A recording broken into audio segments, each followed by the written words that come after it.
So we finished learning the Maimah in Porach Mateh Aharon, Tavshin Lamed Gimel. At the end of the Maimah, the Rebbe introduced the Keli for the bracha that for that of Birchos Kehanim, and that he said is Sholom. So in this Indian of Sholom, where there's the tension between Kedusha and Klippa, between Gashmis and Ruchnis, between Toiv and Ra, between, let's say, Seichel and Midas, and in the Yid, between his Nefesh Elikis and the Nefesh HaBahamas.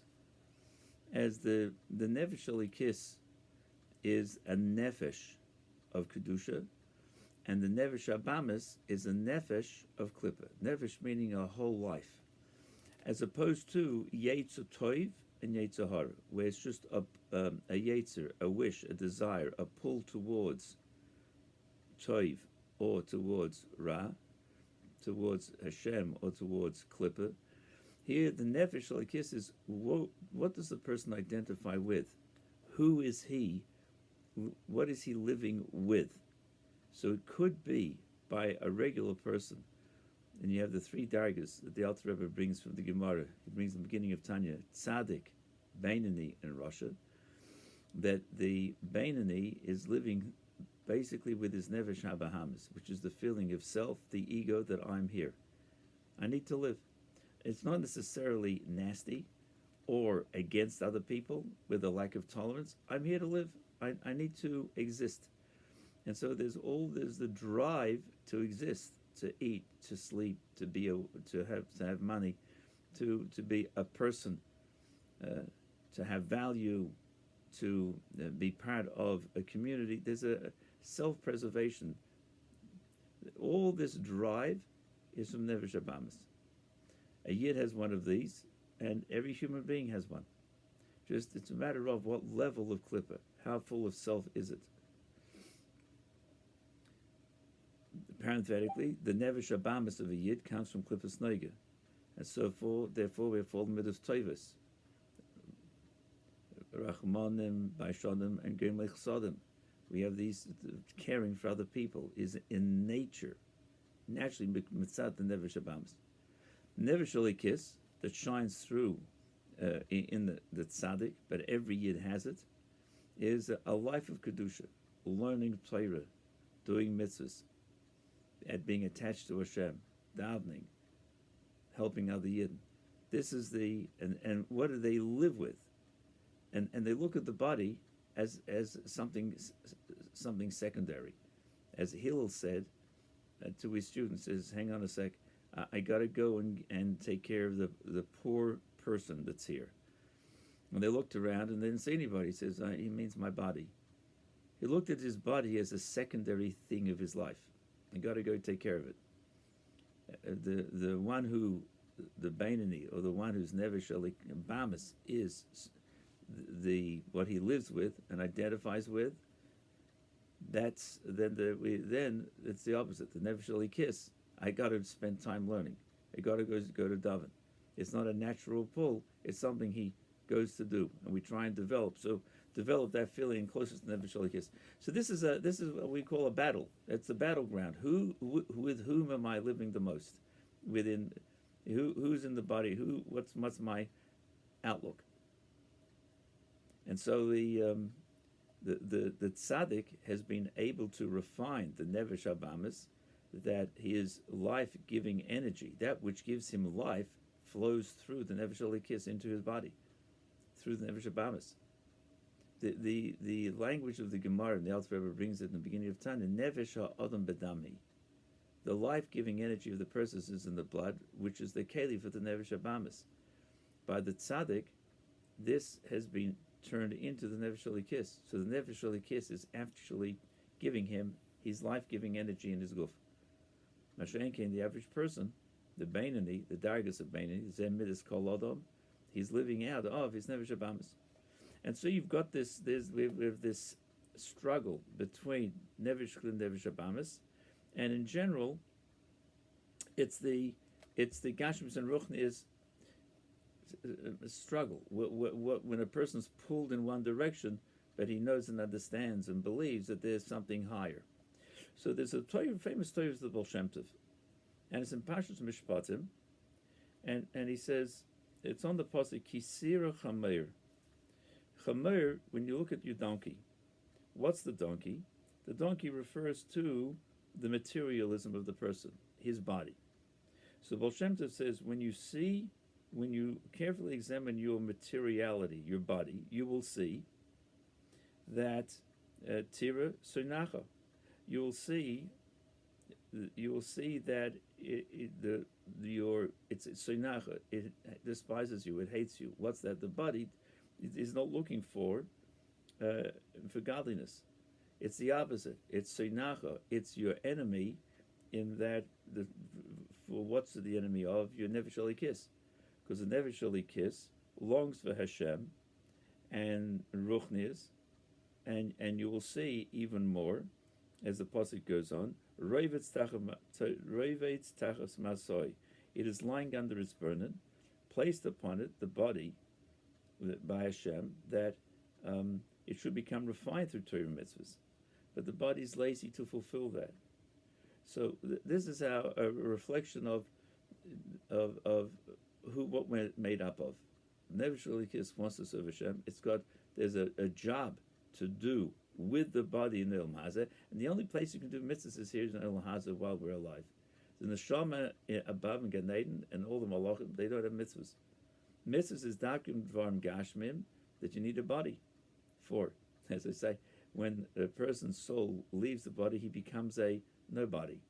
And here we have value because we're in a body. You become a somebody, and you're able to serve Hashem with the mitzvahs.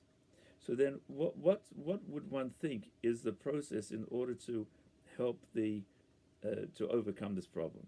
You might think chodalton me'azov loy, as the pasuk continues. You refrain from helping it to enable it to fulfill its mission, and instead you'll follow a path of mortification of the flesh to break down the body's crass materiality. That's what one might think. And there were such pathways in Avodas Hashem that people did before the Baal Shem Tov to fast, to break the strength of the body, rolling in the snow, doing things that the body should become weaker. And hopefully through that, they thought that the soul would be, the person's neshama would shine through. This was all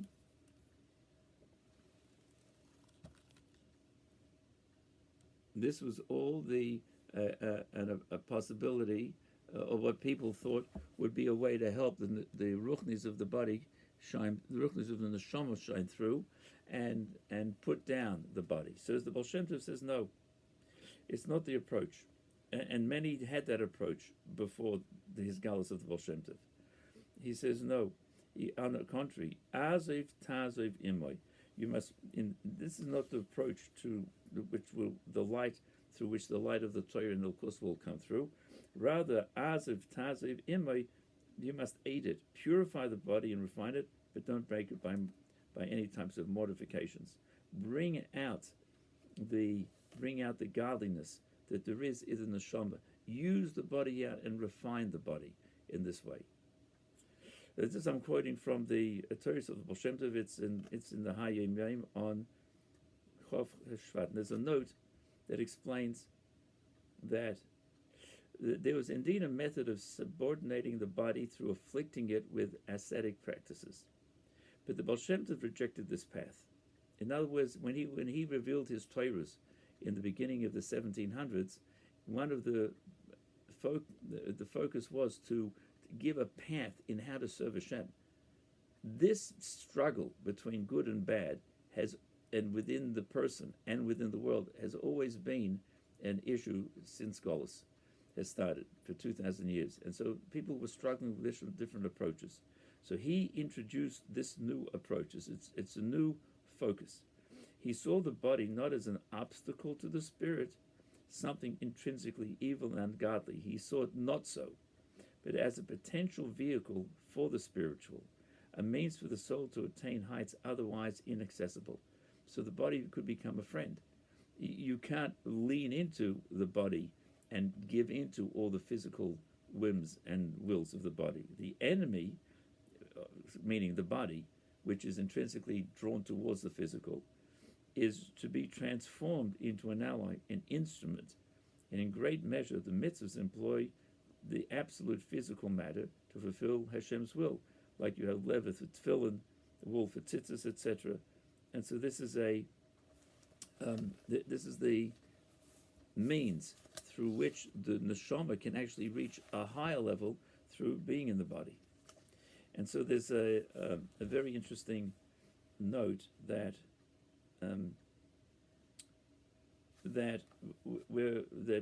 all the physical has good elements within it as well, says the Baal Shem Tov. Integral to Hasidic philosophy, ideology, and doctrine is the concept that material and spiritual are not necessarily adversaries. They start off looking that way. They are just a means. They are means that Mez Masik and pursue for making peace between them. And that's the Sholom. So the Sholom is the Keli for Hashem's brachos. What's the Sholom? We spoke about the Sholom between people, between Ish li Ishtoi, and there's a deeper level of Sholom within the person's mind and heart. There must be harmony between body and soul, and this can be achieved by the subordination of the body and its indulgence to the dictates of the spiritual. That from one level, I need to eat, kosher. I need to sleep, but get up in time to say Shema, and go to sleep by saying the Shema at night. And that's the guidance of the Torah. The body is not to be crushed by things that are anti-bodies, so to speak, but because health and vigor are to maintain. We have to be alive, lebetika yidden, serving Hashem with full force of how much we can, as the Torah teaches. But the pursuit of pleasure beyond demands of health and nourishment is what is called Ra. And so you have the pasuk that we say in davening during it says Sur meira va'asei toiv ba'kei shalom v'rodfeyu. Turn away from evil and do good, seek peace and pursue it. So Baal Shem Tov touched the pasuk by saying every physical object, his use is permissible, possesses good and even evil elements.